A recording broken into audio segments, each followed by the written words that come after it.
Maharashtra bulletin, नई सोच नई दिशा। प्रथमतः मी माझे जे वरिष्ठ होते त्यांनी मला फोन करून काही कामानिमित्त बोलवलं होतं। इथं CCTV कॅमेरा बघून घ्या।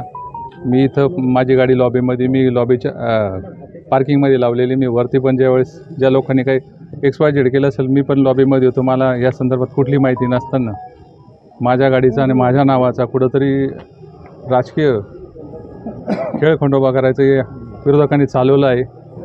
तरी पण मी ज्या XYZ कोण न्यूजवाले असेल, मी त्यांच्यावर 100% गुन्हा दाखल करणार आहे। बरं, कोण आपण कुणाला भेटायला आलं होतं इथं आणि काय नेमकं हे सगळं प्रकरण? आमचे संपर्क प्रमुख साठे साहेब होते। त्यांनी सकाळी कॉल केला होता की आपल्याला चर्चा करायची, म्हणून मी आलो होतो। आणि मी आतमध्ये जायच्या अगोदर हा सगळा प्रकार झाला। त्यामुळे मध्ये कॅश होती काय होती हा काही कुठलाही माहिती नाही। बरं, तुम्ही ज्यांना भेटायला आले होते त्यांच्या रूममध्ये कॅश सापडलेली आहे ते मी रूममध्ये जायच्या अगोदर रूम सील केलेली होती। त्यामुळे रूममध्ये काय कॅश होती काय होतं हा काही प्रकार माहीत नाही। मी आतापर्यंत लॉबीच्या बाहेरच होतो। त्यांनी मला फक्त लॉबीच्या बाहेर ठेवलं होतं। पक्षाचे आता राजकीय चर्चा चालू आहे, पक्षाची रणधुमाळी चालू आहे। काही चर्चा असेल, पण त्या चर्चा कळायच्या अगोदर हा प्रकार झाला। त्यामुळे चर्चा होऊ शकली नाही। पण पैशाशी काय संबंध आहे असं कुठलाच प्रकार नाही। मला पैसे हाही माहीत प्रकार नाही। मला बोलवलं गेलं, फक्त त्यांनी 9 वाजता कॉल केला, मी 10:30 वाजता आलो।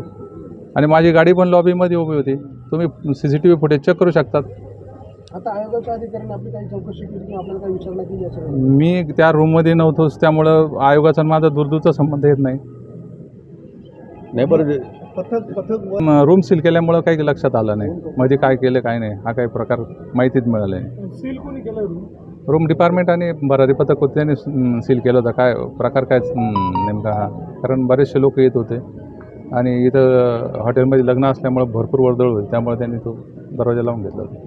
तुमची गाडी आहे हे कसं समोर आलं? मी यंत्रणेला नाही, मी जेव्हा यंत्रणेने इथं लॉबीमध्ये आलेल्या फोटो शूटिंग काढून घेतली। मी जेव्हा मला घरून फोन आले की आपली गाडी टीव्हीवर आली, हा काय प्रकार आहे, म्हणून मी कॉल केल्यानंतर मला कळाले की एक व्यक्ती राजकीय षडयंत्र असेल, काही आर्थिक देवाणघेवाण असेल, माझ्या गाडीचा वापर करून, माझ्या नावाचा वापर करून कुठंतरी माझ्या नावाचं बदनामी करायचं काम चालू केलं। नाही, पण तुम्हाला तो फोन करून बोलवलं होतं, तुम्ही इथे आले होते ना पॅकेजमध्ये? हो, पण गाडीचा माझा वापर जो केला, तर मी गाडी तर काही सापडली नाही। कॅच जी होती ते कुठं सापडली काय सापडली तुम्हाला माहिती, परंतु माझा आणि त्या कॅचचा आणि माझ्या गाडीचाही काही संबंध नाही। Okay, thank you. Maharashtra bulletin YouTube channel को शेयर करें, सब्सक्राइब करें, बेल आइकॉन पर क्लिक करें।